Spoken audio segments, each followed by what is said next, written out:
جو لوگ ایمان لائے اور نیک عمل بھی کیے، ایمان لائے اور نیک عمل بھی کیے، یہ نہیں ہے کہ ایمان لائے اور اب چھٹی ہے جی بس تو اب ہمیں تو جانا ہی جنت میں ہے۔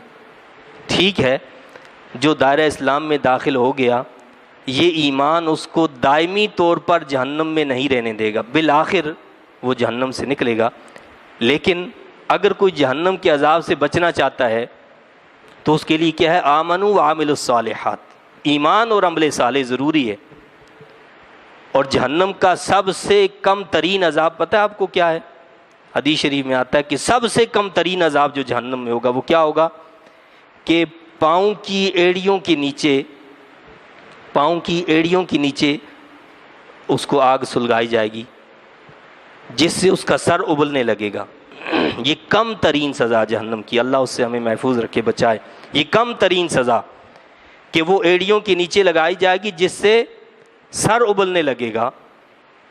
تو اللہ فرماتا ہے کہ جو لوگ ایمان لائے اور نیک عمل بھی کیے ان قریب ہم داخل کریں گے انہیں باغوں میں، رواں ہیں جن کے نیچے ندیاں، ہمیشہ رہیں گے ان میں تا ابد، ہمیشہ ہمیشہ ان میں رہیں گے۔ ان کے لیے ان باغوں میں پاکیزہ بیویاں ہوں گی اور ہم داخل کریں گے انہیں گھنے سایہ میں۔ بھائی جنت کے اندر تو سورج نہیں ہوگا تو سایہ کیسا؟ مطلب یہ ہے یہاں کہ ہم داخل کریں گے انہیں گھنے سایہ میں۔ گھنے سائے سے مراد آرام اور راحت ہے، یعنی وہاں جب وہ جائیں گے تو وہاں ان کو آرام اور راحت ہی ملے گا۔ بھائی ہم گرمی میں چل رہے ہوں اور شدید گرمی میں چلتے چلتے کہیں ہمیں سایہ نظر آ جائے تو ہم اس سائے میں جاتے ہیں تو ہمیں تھوڑا آرام سکون ملتا ہے، نہیں ملتا؟ راحت مل جاتی ہے۔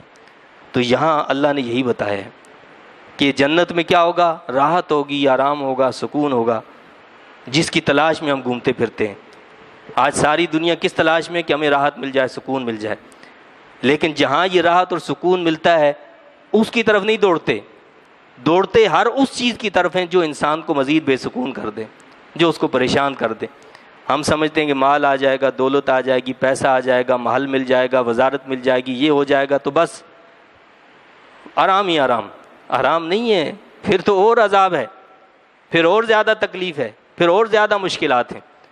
تو اس لیے اگر ہم یہ چاہتے ہیں کہ ہم دنیا میں بھی آرام سے رہیں، راحت سے رہیں اور آخرت میں بھی راحت ملے تو پھر قرآن کی تعلیمات کو ہمیں پکڑنا ہوگا، اس کے قریب آنا ہوگا، اسے پڑھنا ہوگا۔ انشاءاللہ دنیا میں بھی اللہ راحت دے گا، سکون دے گا، سکون کی زندگی آپ بسر کریں گے، اور اخروی زندگی قرآن کی تعلیمات کے مطابق اگر دنیا گزاری ہے تو انشاءاللہ وہ بھی کامیابی میں رہے گی۔ اللہ تعالیٰ سے دعا اور التجا ہے کہ اللہ تعالیٰ مجھے آپ کو، ہم سب کو قرآن مجید کی تعلیمات کو سمجھنے کی اور سمجھ کر ان کے مطابق عمل کرنے کی توفیق عطا فرمائے۔